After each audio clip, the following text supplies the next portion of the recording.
السلام عليكم. الله يجبر بخاطرك عشان خاطري. الله يخليك، لا تكسر بخاطري. هل تعرفون ما هو الخاطر؟ الخاطر هو القلب، وجبره وعدم كسره هو خلق عظيم وعبادة لها ثواب كبير. من جمال هذا الخلق أن الجبر كلمة مأخوذة من أسماء الله الحسنى الجبار، فهو سبحانه وتعالى الذي يجبر بخاطرنا بالرزق، بالمال بعد الفقر وضيق الحال، بالصحة بعد المرض، بالتوفيق والنجاح بعد الخيبة والفشل، بالأمن والاطمئنان بعد الخوف والحزن. لذلك نقول بالعامية: جبر الخواطر على الله.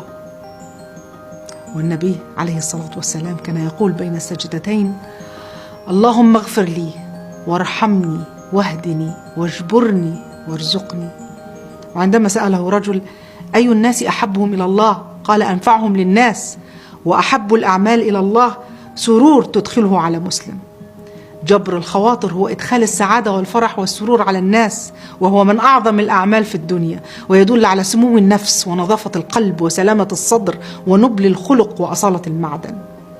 وليس هناك أكرم ولا أنبل من شخص يجبر خواطر الناس وخاطره مكسور. يلاطف هذا، يبتسم لهذا، يقضي حاجة هذا. ومن جمال هذا الخلق وروعته إنه لا يتطلب أن تكون قويا أو غنيا. الاعتذار جبر خاطر، الكلمة الطيبة، السلام، الابتسامة، الهدية، قضاء مصالح الناس، التزاور، زيارة المريض، تقديم واجب العزاء لأهل المتوفي، السؤال والنصيحة الطيبة، المواساة في الحزن، كلمات التهنئة في الفرح، حتى الدعاء للغير هو جبر خاطر. كلنا في حاجة لمن يجبر بخاطرنا، ونحتاج دائما لكلمة طيبة وابتسامة تسعد قلوبنا وتدفعنا للأمام.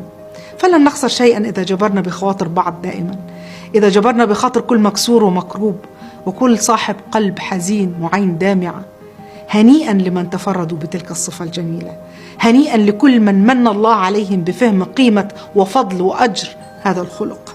هنيئا لهم عند حاجتهم لجبر خاطرهم، لأنهم حينها سيجدون كل من جبروا بخاطرهم يوما ولو حتى بابتسامة، سيجدونهم حولهم لجبر خواطرهم بكل حب، بكل ما استطاعوا من فعل أو قول.